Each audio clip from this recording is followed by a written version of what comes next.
just like, yeah, the tomato festival just killed me. We did 3 bands a day, complete setup, tear down between each band. It reminded me of the old days when I was young. I'm not young anymore. Yeah, it was a great time, but there's a reason I don't want to live on the road anymore. So anyways, back to not exactly work on the Lazarus, but indirectly it will be. Let's see what I'm talking about. If you've been following the Lazarus project, all 11-7 videos of it seems like, you'll know that I have brace issues. Loose brace, loose brace, loose brace, cracked brace, busted brace. And so was trying to figure out a way to get into here, because this is assembled. I'm not taking this apart anymore. So I need a way to apply pressure on the bottom of this and the top of this, getting over the rim here. I went to my local local hardware stores, went to a couple of them, and they had some big honking giant clamps. And I think they were like 16, 17, 18 bucks a piece. And they were like this, but double. They're just go gigantic. And although I'm sure that would have worked, that's not really the way I wanted to go. So, so this is what my I'm not a woodshop guy brain came up with. Because I feel the need to say that on almost every episode. I have almost no idea at all what I'm doing. So I went on the interwebs and I started looking up sizes on guitars, and especially on the lower bout, and I kept finding about the biggest one that is commonly seen is about 16.5 inches. So I knew that this idea that I had, I needed to make it a little wider, about that wide, make 17 inches in between the rods, which you'll see here in a second. And the plan is to have 3 of these. So if I have a guitar that I need to repair, I can have 3 sets for 3 different braces to put the pressure on those that I need. I could do that with the Go Bar table, but right now the Go Bar table is in use. And this also gives me the option of clamping something down and just setting it off to the side so it doesn't get destroyed. So let me show you what my I'm not a woodshop guy brain has come up with. Alright, this is what I have spent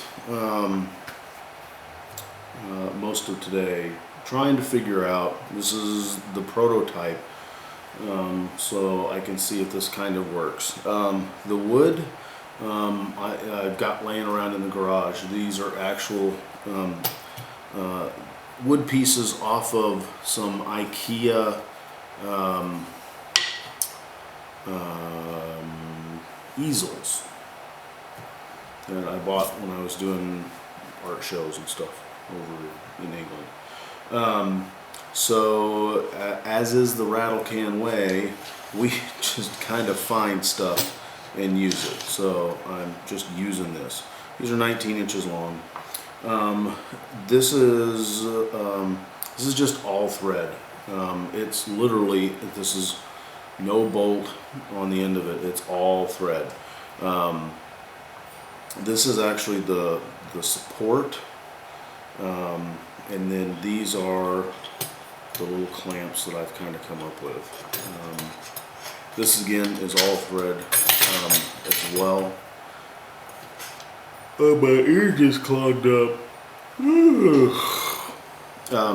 This is 3/8 inch all thread, nuts and bolts. I countersunk the bottom so that it would sit flat. Since this is the prototype, I don't have anything here at the moment. I have some sheet cork that I'm going to put down here so I don't mar the finish.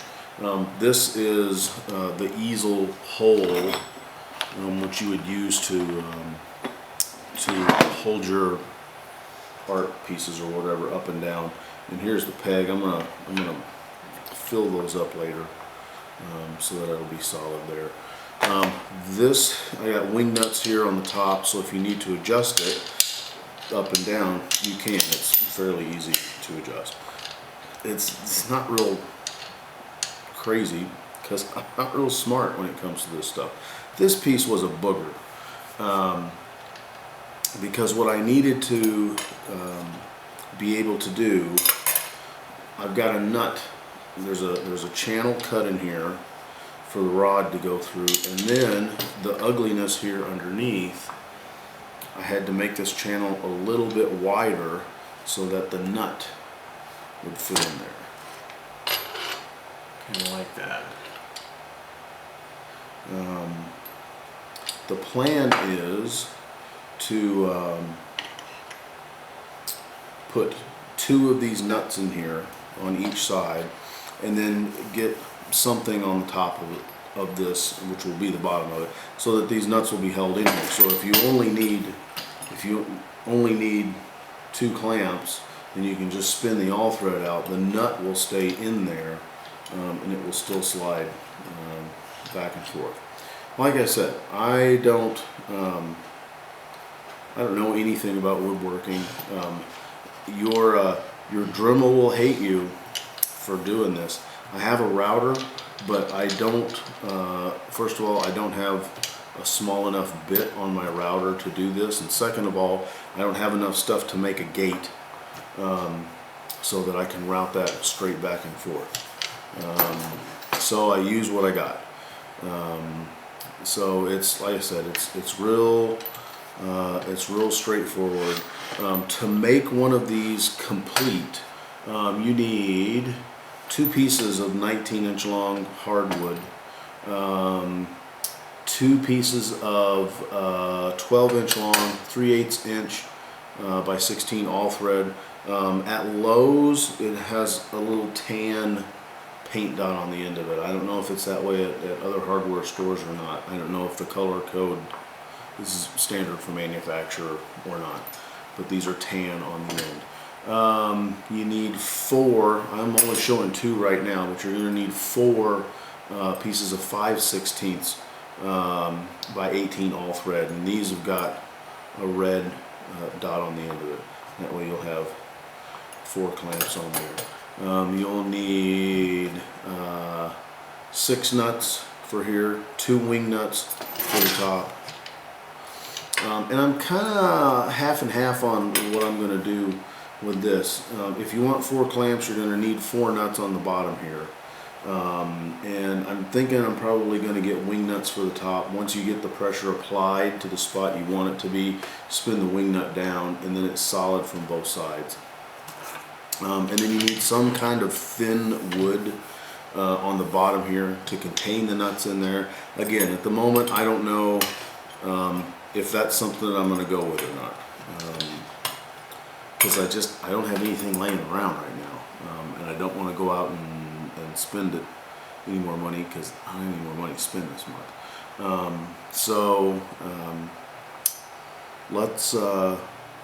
Let's make one of these, and then when we're done, we'll have 2 of them. All right, I'm skipping the wonderful, exciting world of me sawing wood, because trying to spare you. So anyways, I got 4 pieces of wood, approximately 19 inches long. And what I did is I marked an inch in, I marked a center line, and so now I'm going to use this nice big pointy drill bit here, and I'm going to have 2 holes in each one of these, right?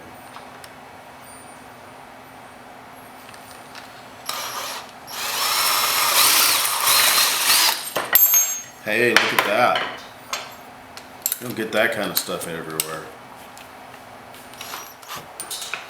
All right, a word of advice. If you're going to countersink your holes in the bottom, kind of like I did here, make sure you drill those bottom holes with that, with the big Forstner bit, and then finish drilling it with this. Because if you drill with a brad point bit and just drill your hole for your bolts to go through, then that doesn't want to stay centered, and it's a gigantic pain. Says the guy that didn't go to woodshop school. So anyways, countersunk, bolt in the washer. I've got them flush mounted. They're kind of loose right now because we're going to be moving back and forth. Once I get these constructed and finalized, I'm just probably going to take a bit of clear nail polish and put it on the bottom here. I could have got lock washers, but I didn't, because I know that you can nail polish them. So we used to do that to baskets all the time.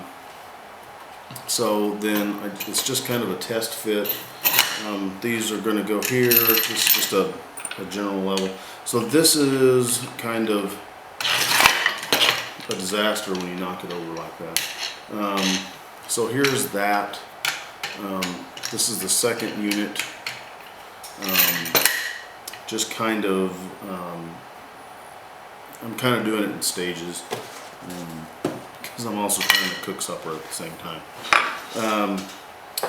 So I'm going to do the same thing with this next one, and then we're going to start tracing this area here that we're going to route out, and that is just a whole giant bucket of weasels. That's fun, like a fun thing. So let's do that. All right, here you can see the these two in the front are just kind of bare bones assemblies, and then here's the completed-esque prototype. So this will give you kind of an idea of what there's going to be involved. I can do a bottom brace, I can do a middle brace, I can do an upper brace, and when they're completed, 4 points of contact on each one of them. Originally I was just going to drill this with, I was just going to put a hole here, a hole, and then another hole here,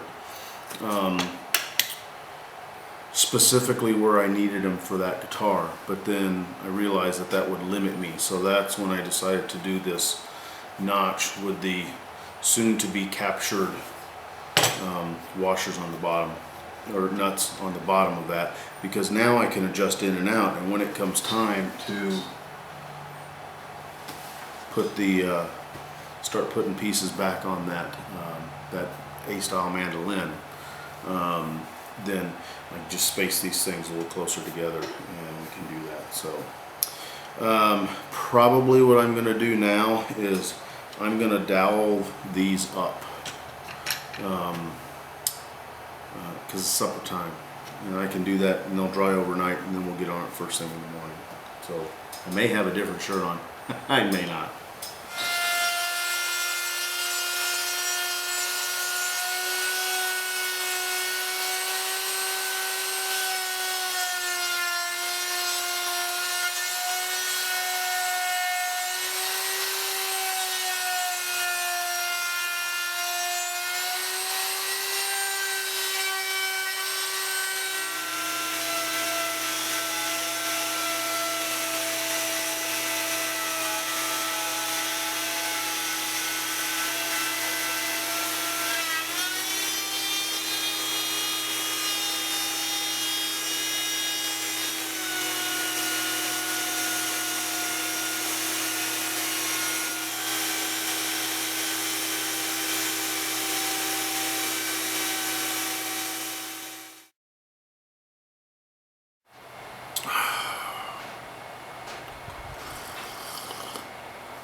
here we are, back again.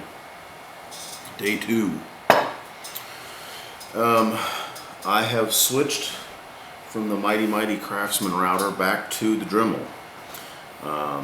Because even though the Craftsman router has more power, it has an old, tired bit.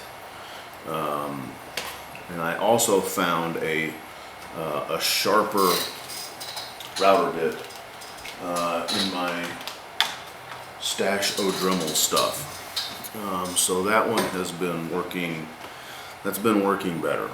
So I've got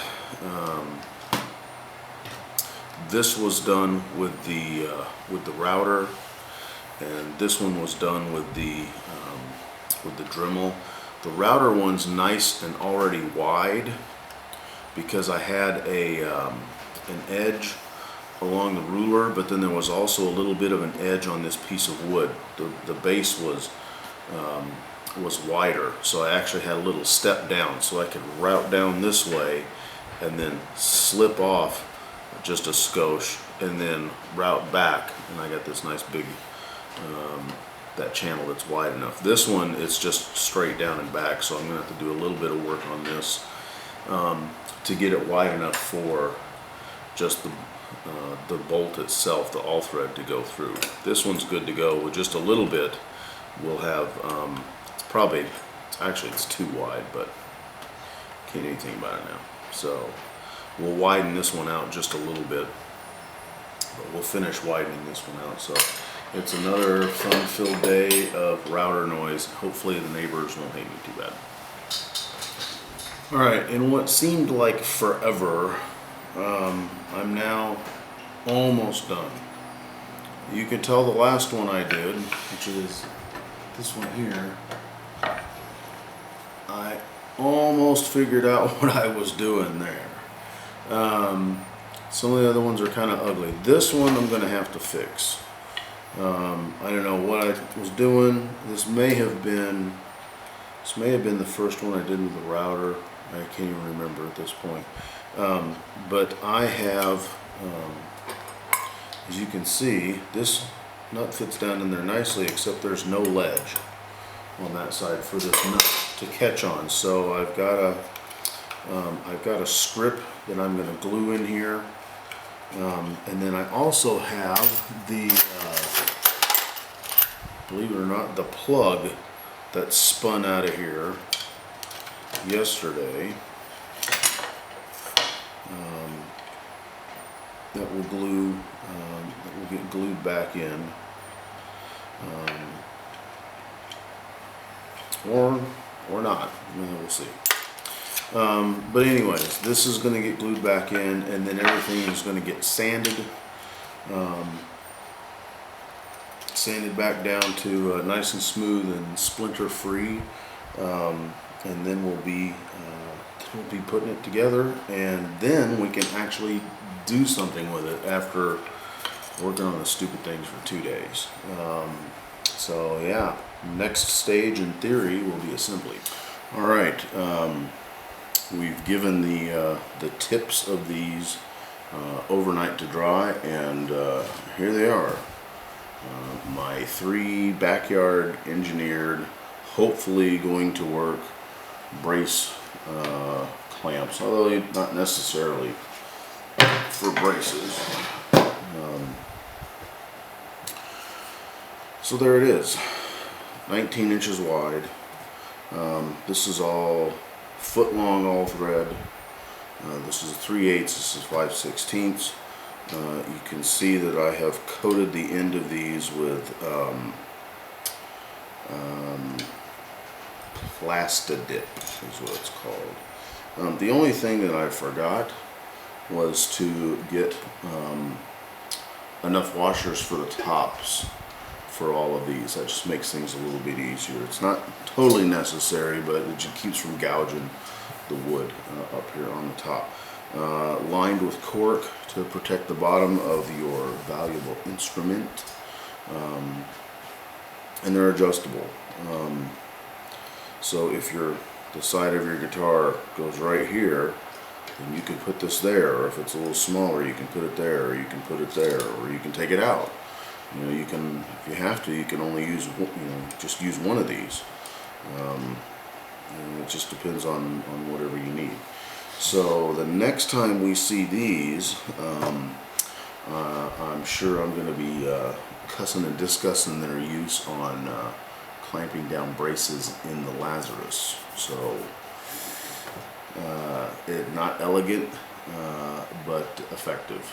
And the only out-of-pocket expense I had was for the hardware. Everything else just kind of laying around. So, all right, there we go. Rattlecan at its best. Cheers.